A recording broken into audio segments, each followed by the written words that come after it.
Hola, us dono la benvinguda a la Fundació Palau, a Caldes d'Estrac, que és un museu, però també és la fundació d'un poeta. Per tant, aquí juguem amb dos llegats que són l'artístic i també el literari. Josep Palau i Fabra va ser un gran poeta, assagista, va escriure teatre i també va ser un gran estudiós de l'obra de Picasso, com segurament molts de vosaltres ja sabeu. Avui m'aturo aquí, en aquest Dia Internacional dels Museus, que hem de celebrar a porta tancada, però que sí que se'ns ha ofert la possibilitat de fer aquestes petites càpsules perquè pugueu conèixer algun dels nostres petits tresors. I a mi personalment la revista Poesia, editada per Palau i Fabra a partir de l'any 44, al març, i del qual en van sortir 20 números amb uns tiratges de 100 exemplars, ho són.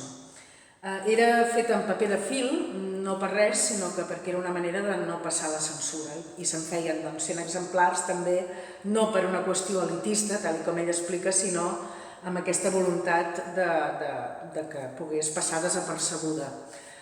Pensem que aquesta revista, les lletres de la qual van ser dissenyades per l'artista Joan Palet, volia ser com una represa dels quaderns de poesia que l'any 36 havien estat estroncats i dels quals Palau i Fabra n'havia begut tant i tanta poesia. Per tant, ell volia continuar amb aquest moviment poètic i literari i que no quedés estroncat per aquesta guerra civil que havia obligat a exiliar-se a tants poetes també i que malgrat que ell restava a Barcelona, la seva manera de treballar per la cultura dins d'aquest ostracisme, una manera era editant aquesta revista Poesia. Concretament estic aquí al costat del número 13, que és on hi ha estampada la mà esquerra de Joan Miró.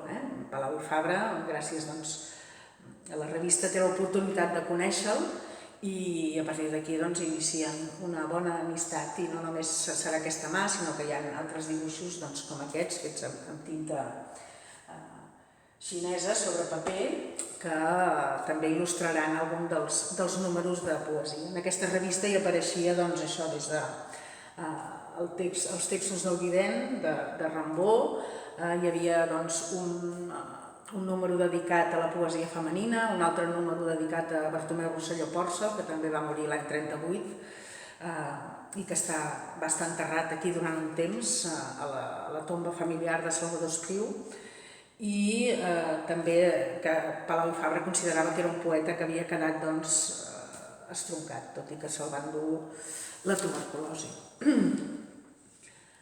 A mi m'agradaria dir-vos, en paraules mateixes del Palau, per què aquesta revista. I diu: el títol Poesia em semblava representatiu del que en aquell moment jo considerava el nostre motiu de lluita essencial. Potser també hi havia, sota aquell títol aparentment innocu, un cert aire de repte, el país que havia assassinat Lorca, que tenia empresonat Hernández i que havia obligat a exiliar-se a tants i tants poetes. Ara se li dreçava la poesia com un espectre venjador. És a dir, la poesia, la paraula, l'art, és una de les expressions que ens alliberen i que ens ajuden a subsistir en moments difícils, com el que estem vivint tots plegats.